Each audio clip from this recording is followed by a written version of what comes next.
Je vous avais dit que ça vous reviendrait, lui dit l'infirmière. Quel est mon état? A priori, vous allez vous en sortir. Les antibiotiques en intraveineuse contiennent l'infection et le risque de péritonite. Les infirmiers vous ont mis des tourniquets au bras et à la jambe avant que vous ayez perdu trop de sang. Elle plissa les yeux. Vous avez de la chance que la peine de mort n'existe pas dans cet état. Elle a raison, pensa Paon au ralenti, et la loi fédérale ne prévoyait la peine capitale que si l'on tuait un agent du FBI dans une affaire de trafic de drogue. Il allait avoir droit à la perpète sans aucun espoir de remise de peine, sûr et certain, mais c'était mieux que de servir de fertilisant au cimetière. Les tôles fédérales étaient moins dures que les prisons d'État. En plus, en tant qu'assassin de flic, il aurait automatiquement un statut supérieur une fois au ballon. Personne ne viendrait lui casser les couilles. Les choses pourraient être pires, dut-il reconnaître. Il se souvenait de ce qu'il avait dit à cet abruti de Rhodes sur le fait qu'il ne fallait jamais rien tenir pour acquis. Paon, lui, n'en démordait pas. Il s'était fait baiser. Il avait la peau aussi trouée qu'un gruyère, et il avait laissé une main et une jambe sur le plancher de la cuisine, chez Rhodes. Mais au moins il était vivant. Ouais, l'espoir fait vivre. Qu'est-ce qui vous fait sourire? Demanda l'infirmière. Je ne sais pas. Je suis heureux d'être en vie, c'est tout, sans doute. Ouais, c'est ça. C'était vrai. En dépit des circonstances et de ce qu'elles avaient d'irrévocable, Paon se sentait en effet très heureux. Elle le regarda avec froideur, dégoûtée. Et les hommes que vous avez assassinés?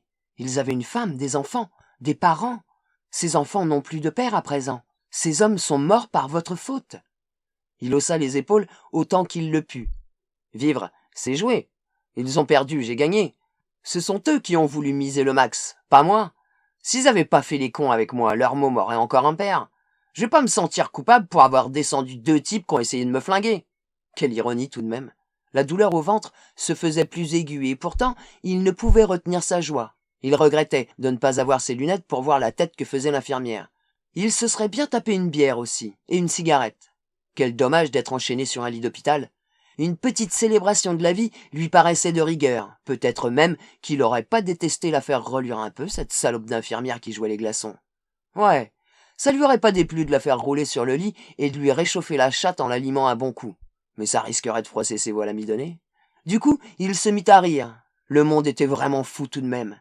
Bizarre, les façons de faire du grand patron. Au moins, il a le sens de l'humour. C'est marrant, ces 3 flics mordent la poussière, et moi je suis là confortablement installé à asticoter la glaçonne. Il continua de rigoler d'un petit rire bas et haché. L'infirmière brancha la radio, sans doute pour noyer la jubilation indécente de son patient. Les nouvelles du jour défilèrent pendant qu'elle vérifiait une fois de plus le pouls de Paon et les appareils de goutte à goutte. Le journaliste récita la liste des grands événements du jour. Vague de chaleur au Texas, 100 morts. Beurre à 0% de matière grasse bientôt sur le marché. Le département de la santé implorait les fabricants de suspendre la production d'implants testiculaires en silicone. Une ambassade américaine quelque part en Afrique venait d'être plastiquée. Du coup, il trouva que c'était encore plus marrant. Le monde et ses imbécilités ne signifiaient soudainement plus rien pour lui. On allait le balancer au trou. Qu'est-ce que ça pouvait bien lui foutre à présent qu'il se passe quelque chose de bien ou de mal?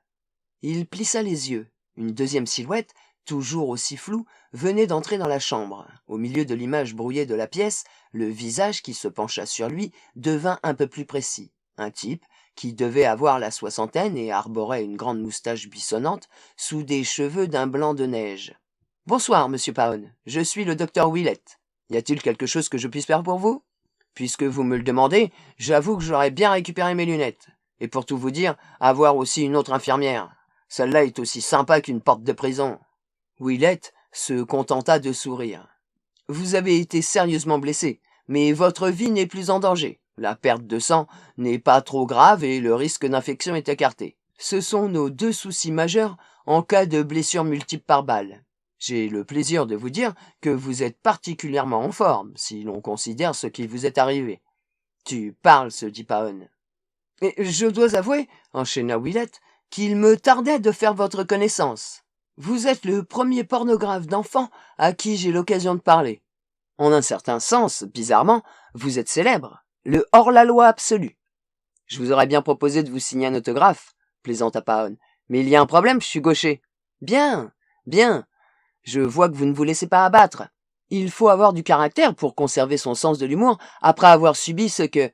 Chut, siffla l'infirmière qui, réduite à une silhouette brouillée et tendue, paraissait tout à coup nerveuse. Je crois que ça y est. Paon fit la grimace. La voix monocorde qui sortait de la radio disait: le cadre d'une opération montée depuis 1 an. Un suspect, Nathan Rotz, a été tué au cours d'une fusillade avec la police. 3 hommes des forces de l'ordre ont été tués, 2 policiers de l'État et un agent du FBI, par un deuxième suspect qui, selon les autorités, serait membre d'une famille de la pègre, les Vincenti. Francis Paon, dit Frankie.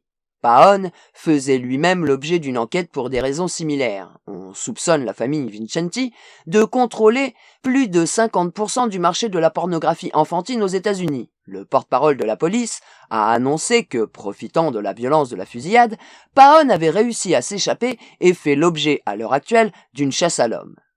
Paon eut l'impression que ses pensées se dégonflaient lentement. Qu'est-ce que... s'échapper? L'infirmière souriait à présent. Elle ouvrit des lunettes à monture noire et les posa sur le nez de Paon. La pièce sortit aussitôt du brouillard. Qu'est-ce que c'est que ce bordel?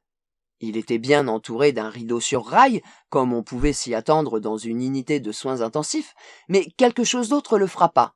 Ce n'était pas l'extrémité d'un appareil de radiographie qui était pointé vers lui, mais une perche rétractable avec son micro, et l'un des pieds, au lieu de porter une fiole de sérum, était équipé d'un projecteur halogène. « Qu'est-ce que c'est que ce foutu hôpital de merde » s'écria-t-il. « Oh, ce n'est pas un hôpital, » répondit Willett. « C'est une planque. »« Une des planques appartenant à Don Dario Bonte » précisa l'infirmière avec jubilation. « Et nous sommes son équipe médicale privée. En général, nos obligations ne sont pas très contraignantes. Si l'un des hommes du Don est blessé, en particulier par balle, nous le soignons. Il ne serait pas très prudent de le confier à l'hôpital du coin, n'est-ce pas ?»« Bonte, » se dit Paon, insidieusement gagné par la peur.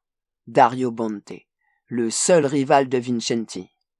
Et la police n'a été que trop heureuse de vous remettre entre les mains de notre généreux employeur, poursuivit Willett. La moitié de la police d'État se fait arroser par Don Bonte, si bien que, grâce à ce système, les malheureux contribuables se voient épargner le surcoût d'un procès. Paon avait l'impression d'être sur le point de vomir son cœur. La poitrine de l'infirmière tremblait quand elle riait. Mais on ne va pas se contenter de vous tuer. Nous avons quelques divertissements intéressants à vous proposer avant cela. Voyez-vous, notre boulot a consisté à vous faire survivre jusqu'à l'arrivée du paquet. Une porte s'ouvrit à cet instant-là, et l'infirmière repoussa le rideau, révélant un décor typique de sous-sol. Ce n'est cependant pas seulement cela que remarqua Paon. Dans l'encadrement de la porte, au bas des marches, se tenait un jeune homme à la musculature effrayante, les cheveux noirs et courts, les traits ciselés et... sacré bon Dieu de putain de merde! Et entre les jambes, un tel renflement qu'on aurait dit qu'il avait mis 2 patates dans son pantalon.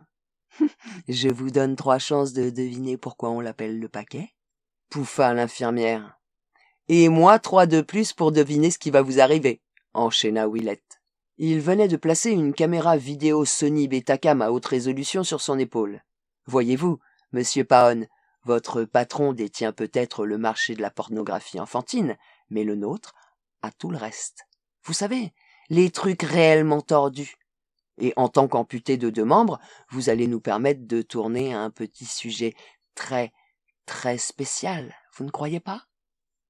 Paon se vomit dessus lorsque le paquet commença à abaisser son jean. L'infirmière lui administra une piqûre d'un calmant assez puissant pour qu'il ne puisse offrir aucune résistance, mais pas trop dosée, afin de ne pas l'abrutir complètement. Puis elle détacha ses liens et le retourna sur le ventre.